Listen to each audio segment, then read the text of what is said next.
The next chapter is on price. Price is the amount that you charge for a product that you are selling. Okay. So now, how would a business decide for what sort of price to charge? What most businesses usually, so there are two things in this regard. There is pricing strategies for existing products, and there are pricing strategies for products that are newly launched in the market. So for the existing products, the most commonly used pricing strategy is cost plus pricing. Cost plus pricing. So what's cost plus pricing? You say my cost is whatever X dirhams. On these X dirhams, I'll charge a certain percentage of profit, and whatever answer I get, that would be my price. Now, this percentage, you could have any way of determining what percentage you would charge, or but the thing is, whatever percentage you charge, it is on the cost that you're incurring to make this product. Understood? It's easy. Okay. Next, the other method that we have, it is something in your book. Somehow they have given it in a mixed manner. So the other pricing strategy that we have, it is something that we usually do for new products. It is called penetration pricing. What's penetration pricing? Penetration pricing is when you deliberately charge a low price in order to gain more market share. So charging a low price to gain more market share, charging low price. Hanji, this is said in business theory that if your only competitive advantage is a low price, chances are you'd soon lose that competitive advantage. I mean, for how long would people just buy your product when the only reason is that you're offering it for a lower price? To gain more market share. So that is why for a new business or a new product which is launched in the market, usually they have the option of to choose between one of the two. Either they charge a penetration pricing, a low price, in order to gain more market share. The other option that they have is what we call price skimming, or the other strategy that they follow is price skimming. What is price skimming? It's the same as the concept of skimming milk. So initially you charge a very high price to all the people who afford to pay this price. Okay, so you charge high price initially, charge high price, and then we know, as we, I mean, there are only, so whenever you're charging a higher price, there would be a certain number of people who would be willing to buy at that price, right? All the people, they wouldn't be able to buy. Okay, so whoever is able to pay the highest, you charge them this price. And once all of such people have bought, or you see that the interest it's now lowering, you decrease the price by a bit. So now there would be a newer group of people who were previously who could not buy your product, and now they can. So they would buy your product, and then you could lower it a bit further, and then you could lower it a bit further, and that way you'd eventually include all the people in your consumer base, okay, customer base. The thing is that this could enrage some customers. So they'd say that why were we charged initially a higher price when the product wasn't worth as much, or eventually if it was going to be sold for this less. Okay, so it's a risky strategy to pull off. Question. Hmm, hmm, hmm. So the question is now, for which products it is would you suggest to follow penetration pricing, and for which products would you suggest to follow price skimming?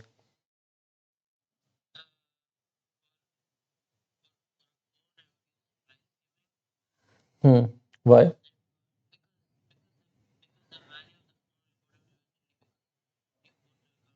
Hmm. Hmm. So there is a natural path that for technologies it gets obsolete very soon. So yes, you want to charge, or you want to gain as much revenues from it as soon as possible, because eventually the price would be lowered, and people, they would lose interest, because there is going to be newer products, similar products that are going to be launched in the market. So yes, the pricing method, it follows the products availability method in the market. Okay, what else? So the criteria, the first criteria that we established, whether we should follow the penetration strategy or the price skimming strategy, is that we see what's the natural pattern of the price of the product, even if I do not intervene, or what's the natural pattern of the interest of the people, if I do not intervene, or if I do not artificially change their liking for the product. So the natural interest is, initially they'd be a lot more interested, so they'd buy the product, and I mean, they would be willing to pay a higher price for the product, and eventually, as the interest it tones down, I'll have to do something, and maybe that is lowering the price to keep their interest in the product. Okay. Any other criteria that I can have, for which products should I use price skimming, and for which products should I use penetration pricing?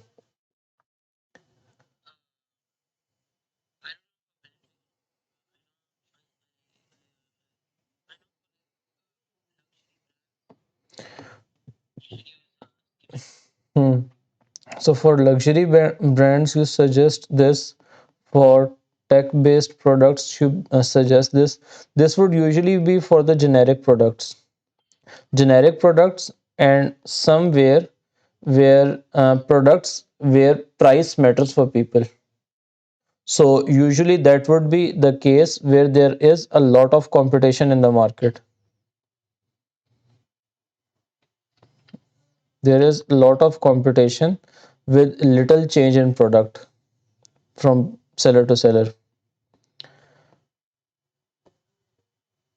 So a generic product with a lot of competition with generic product, lot of competition with a generic product. Okay. Similarly, if you are a new brand, chances are that you'll have to resort to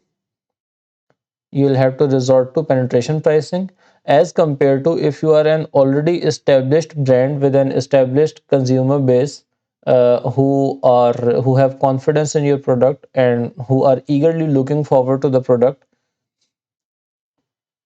You would be you could resort to price skimming. Have you studied the concept of elasticity? Do you take economics as well as a subject? You don't. Acha ji. Acha. Mm-hmm. Mm-hmm. Mm-hmm. Mm-hmm. You didn't have that choice. Okay. Acha. The next thing that you have, other than the penetration pricing and the cost plus pricing, another strategy that businesses they can follow. So, how many pricing strategies have we discussed till now? One, two, and three. Another is competition based pricing. So, competition based pricing is that. Excellent. So you set a price based on competitor. That's all it says. So your benchmark or your yardstick is competitor's price. It could be that you say that I will charge exactly what they are charging. Okay. So exactly as them. Or you would say that my product is a bit better than theirs. So whatever their price is, I'll charge 10% more than that.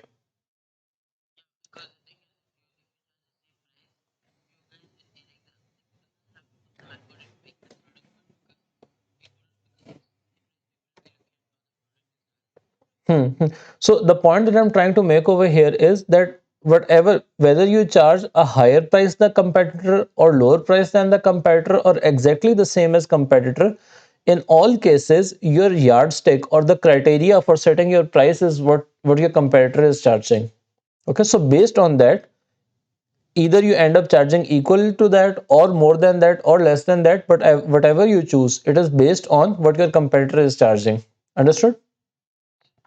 So within this competition based pricing, if you want to take competition up a notch, there is something called predatory pricing. Okay, what is predatory pricing? Predatory is, I mean, getting its name from predator. It is when you're charging a price with the aim of knocking your competitor out of market.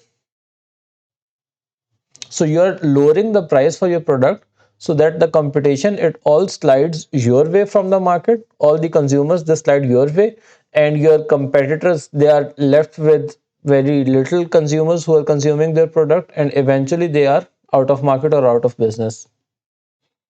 Okay, this is called, sometimes called destroyer pricing, or sometimes called predatory pricing.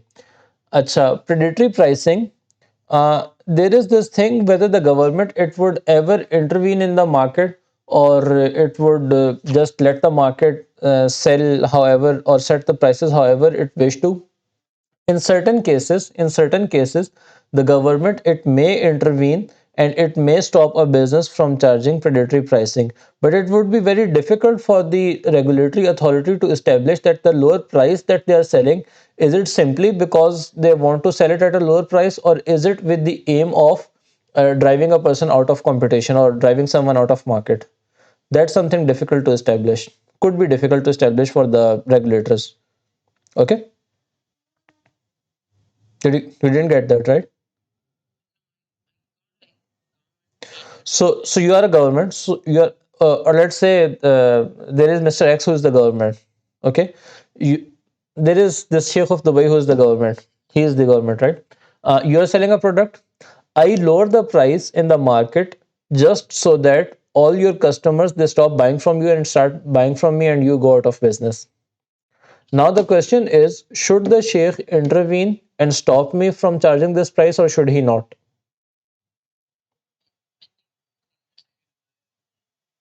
Sorry, I should be left to do whatever I want to do with the charging of the price. That is one case, and that is the case where you want to promote more businesses. I mean, the more you intervene in businesses way, the more they feel that why are being restricted to do as we see fit to do business. This is just a business strategy that we are following. And the other case for intervening is that he should intervene because his, it's part of his duties to maintain competition in the market. And if somebody is behaving unethically, that they do not want to charge a lower price out of good intention, it's simply to drive someone out of competition and then have more market power. That is something that should be stopped. Okay. So the case, it could be built both ways, and obviously practically in different markets they choose either of the two sides. Sometimes they have those authorities which are stopping businesses from charging certain prices because they consider those to be predatory and illegal. At other times, they just let them do what they want to do. Okay. So other than this predatory pricing, price skimming we have already discussed. Competition based pricing discussed. Another way businesses they could charge prices is what we have, what we call promotional pricing. So promotional pricing is that these are not the, so limited time offer. Buy this product for this much. It's a limited time offer. That sort of pricing, if a business is following promotional pricing, it would be to I mean, setting prices just so that there is more interest in the consumers, and this price is not permanent. This is to let's say make good of some opportunity. So seasonal sales that you have, the prices that you're setting for that. So for example, what's approaching, what's this called, Black Friday, Blessed Friday, and that sort of things on events when you lower the price at times. Similarly, for a business, it's not mandatory that they stick to just one pricing method for different products or different categories of products. They could have different pricing strategies, but these are the different strategies that businesses they largely use in order to set their prices. Understood? Okay. Other than this, we have got a few side things which are related to pricing of the business. At times, businesses we know they offer discounts and promotions, loyalty cards, and frequent buying, frequent flying, reward points, and those sort of things. So for pricing, where does it come into play? Businesses they might lower their price, even though they have a certain method of pricing, just in order to make good of, or in order to make good of an opportunity, or to draw in on an opportunity to have more sales, to drive more sales. They might offer discounts to have more people buy their product. Similarly, there is a thing called psychological pricing. What psychological pricing?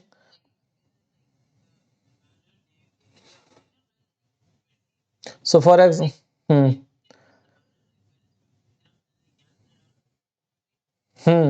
exactly. That's a good.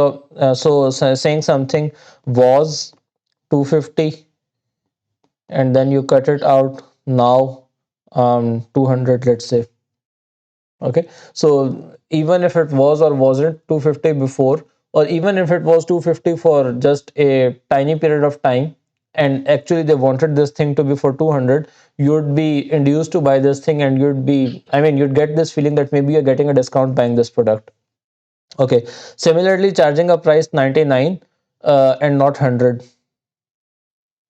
because 100, it gives you a different bandwidth of feeling. Maybe it looks more expensive than it looks to buy a thing that is priced 99. Exactly, exactly, exactly. So 1599, since you say 1500, so the hundreds that you say is 500, and you think that it's something closer to 1500 as compared to 1600, but actually the price is closer to 1600. So that induces people to buy more from them. Okay. Acha, at times,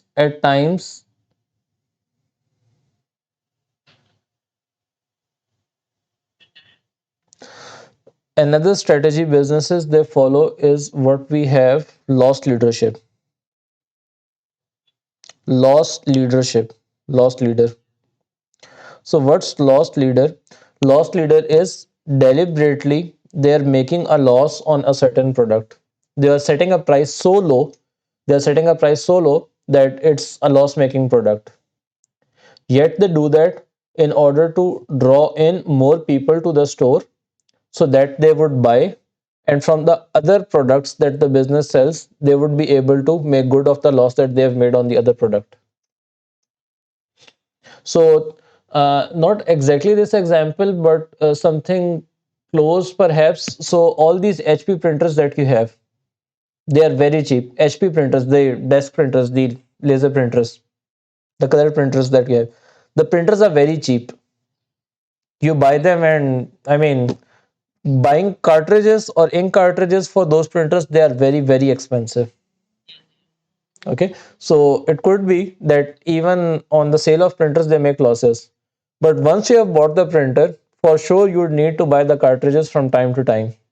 And from there, if even if they have sold the printer on loss, they could still recover that loss from the extra profits on the cartridges that you sell, which should not be bound to buy almost.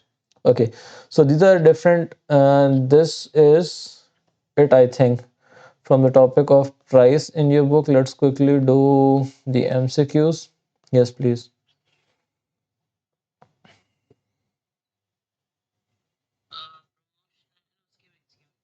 Price skimming, good.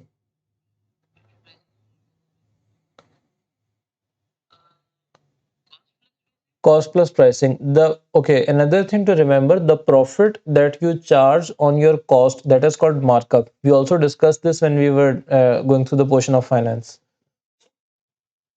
So cost plus pricing is also sometimes called markup pricing.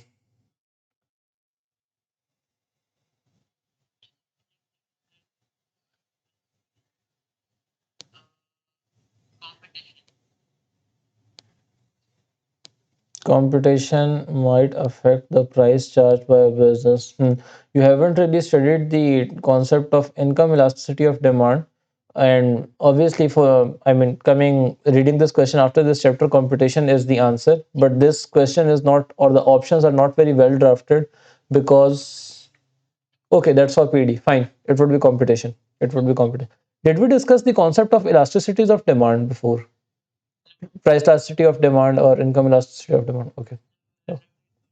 Okay. Okay. These elasticities are So for example, income elasticity of demand is how much would your demand for a product change if your income changes. That's income elasticity of demand. Okay. Similarly, you have price elasticity of demand. If I change price of a product by a certain amount, how much would your quantity demanded for that product change by? So that so the score that measures that, it would be price elasticity of demand. Anyhow, question 4.